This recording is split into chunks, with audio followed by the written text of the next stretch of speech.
સુરત શહેરના પાંડેસરા વિસ્તારના ગીતાનગરમાં અવધેશ પાંડેએ રજનીકાંતને ધમકાવવા માટે 2 રાઉન્ડ હવામાં ફાયરિંગ કર્યું. મળતી માહિતી પ્રમાણે સુરત શહેરના પાંડેસરા વિસ્તારમાં સનસનાટીભરી ઘટના સામે આવી. તેરેનામ રોડ ઉપર આવેલી ગીતાનગર સોસાયટીમાં આ ઘટના બની. સાંજના સમયે જ્યારે લોકો પોતાની દૈનિક પ્રવૃત્તિમાં વ્યસ્ત હતા ત્યારે અચાનક જ ગોળીબારની તીવ્ર અવાજથી સમગ્ર પંથક ગણગણી ઉઠ્યો.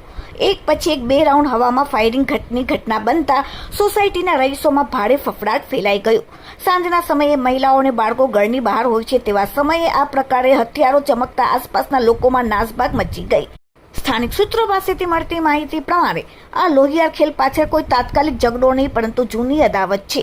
2 મહિના પહેલા આ જ વિસ્તારમાં એક યુવતીની છેડતીની ઘટના બની હતી. આ છેડતી બાબતે ગીતાનગરમાં રહેતા અવધેશ પાંડે અને રજનીકાંત શર્મા નામના 2 પક્ષો વચ્ચે ભારે વિવાદ અને મંદુક ચાલતું હતું.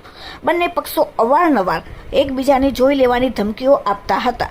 આ છેડતીની જૂની અદાવતનો બદલો લેવા અને કાયમી દરાર રાખવાના ઈરાદાથી આજે આ ઘટનાને અંજામ આપવામાં આવ્યો હતો. સાંજે વિવાદ ઉગ્ર સ્વરૂપ ધારણ કર્યું અને આરોપી અવધેશ પાંડે ગીતાનગર સોસાયટીમાં રજનીકાંત શર્માના ઘર પાસે પહોંચ્યા. રજનીકાંતને જોતા જ અવધેશ ઉશ્કેરાઈ ગયો અને તેને જાનથી મારી નાખવાની તેમજ વિસ્તારમાં પોતાનો વટ પડવાના ઈરાદે ગેરકાયદેસર હથિયાર તમંચો કાઢ્યો અને રજનીકાંત શર્મા નામના યુવકને ડરાવવા અને ધમકાવવાના સ્પષ્ટ ઈરાદાથી અવધેશ પાંડેએ હવામાં 2 રાઉન્ડ ફાયરિંગ કર્યું. ગોળીબાર કર્યા બાદ આરોપી હથિયાર લહેરાવતો ત્યાંથી ફરાર થઈ ગયો, જેનાથી તે વિસ્તારમાં ભયનો માહોલ ઘેરો બની ગયો.